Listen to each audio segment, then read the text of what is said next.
வீட்டில் சிவலிங்கம் வைத்தால் எப்படி வணங்க வேண்டும்? திரு சந்தானம் ஒரு நேர்மையான குடும்பஸ்தர்.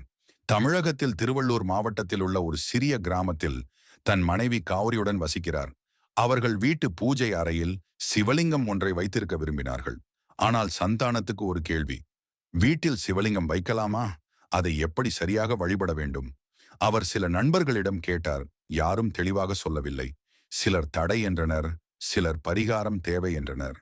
ஒரு நாள் ஒரு மூத்த தமிழ் சந்நியாசி அந்த கிராமத்திற்கு வருகிறார். சந்தானமும் காவிரியும் அவரிடம் தங்கள் சந்தேகத்தை பகிர்ந்தனர். அந்த சந்நியாசி சிரித்தார். சிவலிங்கம் என்பது பரமசிவனின் சாக்ஷாத உருவம். அதை வீட்டில் வைக்கலாம்.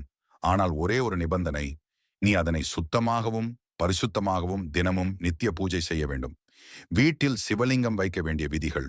சிறிய சிவலிங்கம் மட்டுமே வீட்டில் வைக்கலாம். அரைக்கோப்பை அளவு. தினமும் குளித்து புனித உடையில் பிராண பிரதிஷ்டை இல்லாத சிவலிங்கத்திற்கு அபிஷேகம் செய்யலாம்.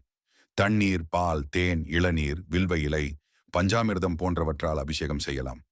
ஓம் நமசிவாய என்ற மந்திரத்தை 108 முறை சுத்த மனதுடன் ஜெபிக்க வேண்டும். அபிஷேக பானங்கள் கழிவாக மழைநீர் போல் பக்கமாக விடக்கூடாது. அதற்கான ஒரு சிறு தொட்டியில் சேகரித்து வட்டத்திலே ஊற்ற வேண்டும். கௌரி ஒரு நாள் மனமார சுவாமிக்கு வில்வ இலை கொண்டு அபிஷேகம் செய்தாள்.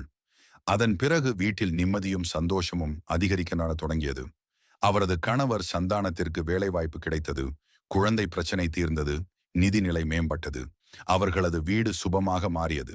எல்லாம் சிவனின் அருள் என்று நம்பினர். வீட்டில் சிவலிங்கம் வைப்பது தவறு அல்ல. ஆனால் அதன் மீது நாம் மேற்கொள்ளும் பக்தி மிக முக்கியம். அது சிவனுடைய திருவுருவம் என்பதால் அதை ஒவ்வொரு நாளும் புனிதமாக வழிபட வேண்டும். அது சிருஷ்டியில் மிகப்பெரிய சக்தியாக நமக்கு துணை நிற்கும். ஓம் நமசிவாய. நலமும் அருளும் உண்டாகும். இந்த வீடியோ பதிவு பிடித்திருந்தால் லைக் அண்ட் சப்ஸ்கிரைப் பண்ணுங்க.